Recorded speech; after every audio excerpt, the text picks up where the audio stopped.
Hey, have you ever played a game where there was a ton of great content, but when you got to the end, there was a couple things that you wish they would have added to the game, or that they would still add, or just some content ideas that you thought would be really, really cool? So that's exactly what today's video is all about. I love to theorycraft and just in general think of things that I would love to see included for content in games. And I've listed my top 5 things I hope they put into Witchbrook. If they don't, I'm sure they're going to do a great job, but I just think that these 5 things would make me absolutely love the game and just be more obsessed with it than I know I already will be. So, if you're just joining us now, Witchbrook is a game by the developer Chucklefish, and they also made Spellbound, and they also published Stardew Valley, and this game is actually cited by the CEO, Finn Bryce, as a cross between Harry Potter meets Stardew Valley, which is really, really exciting because that's 2 of my favorite things, and basically this game is going to be based around you completing a magic school, but it's also going to be open-ended. They quoted that they don't want it to have too linear of a storyline because they want people to have the opportunity to explore the world and kind of give it that feel of you don't have to rush through all of the content and storylines right away. I think this will be a really unique game because typically games that involve magic are a lot of combat-based elements as well. Whereas this, I think that there will be a battle system, as they said, which I'll get into a little bit more later, but I think that there's going to be so many different aspects to this game that you're not going to just be battling, but I don't think it'll seem boring as some games when there's just tedious battles or lack of battles, but that is the main purpose of the game. You can get bored with really quick, so I think you'll enjoy the battle system when you want, similar to when you're in the mines of Stardew Valley. But if you want to not really focus on the battle aspect of the game, I think that that's going to be a big possibility. So number 5 is probably the least likely thing on this list that will actually appear in Witchbrook, but I think it would be really cool nonetheless, and that's a secondary magic school. Now, whether this comes in the form of a magic school that you can visit once you've completed your school, and it's kind of like a bonus end game type of school that maybe teaches you some new spells, some new skills, has some new content, it maybe would be part of an expansion, or even as a if there is multiple years of school in this game, which I really hope there is, it would be really cool if one of the years you went to a different school and it just switched it up for an entire year, and maybe you wouldn't have the same access for an entire year to your own place, but the only problem with that is they'd have to make it a pretty extensive world for that year to not be very boring. But I think that a second magic school would be such a cool expansive thing for the universe of Witchbrook, and something that you never know, they could decide to throw in there.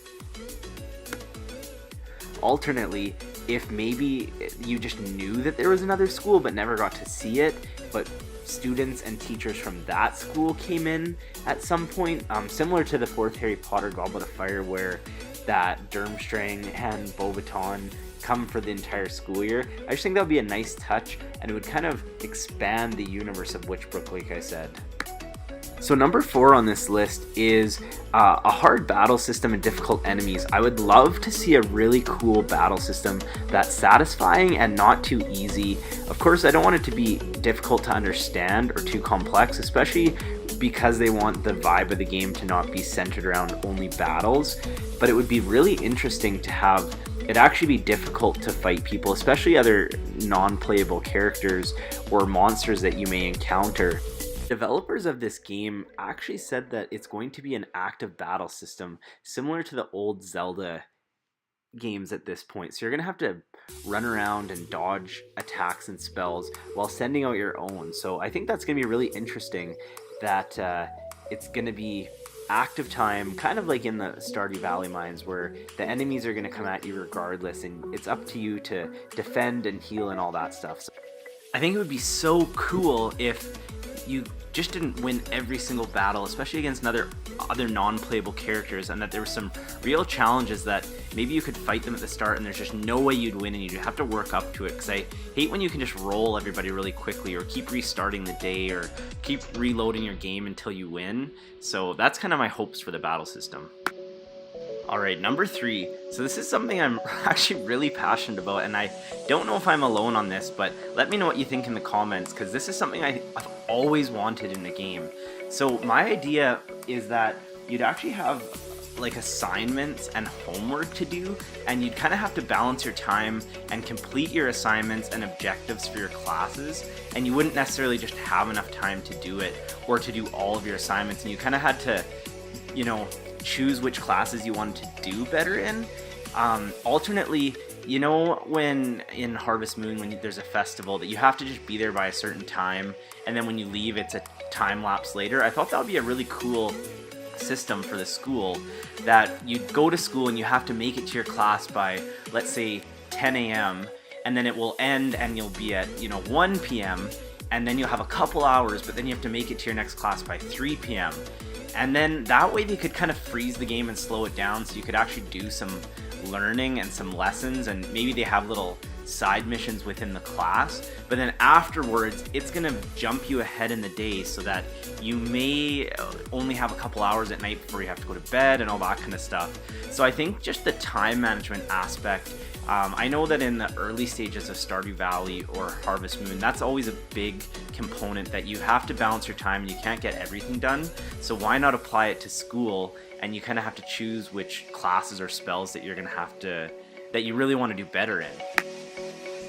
I also really truly hope that they do multiple years, just like in the progression of Harvest Moon or Stardew Valley, and as well as Harry Potter, how he has 7 years in Hogwarts. I really hope that they make multiple years in the school, and that there's a lot of content to fill up, not only 2 or 3 years, but maybe 5 or 6, where there's just so many different spells and so much to learn and so much in-game content that your playthrough of the game doesn't actually end until 6 or 7 years. Because I know that lots of people, like in my first run through Harvest Moon, I actually played through 7 years, and pretty much all the content stopped after year 3. There's a couple small little events in year 4 and year 5 that you could unlock, but for the most part you were just done after year 3. So if they gave us 6 full years of content, I think that I would be so happy and so excited to play.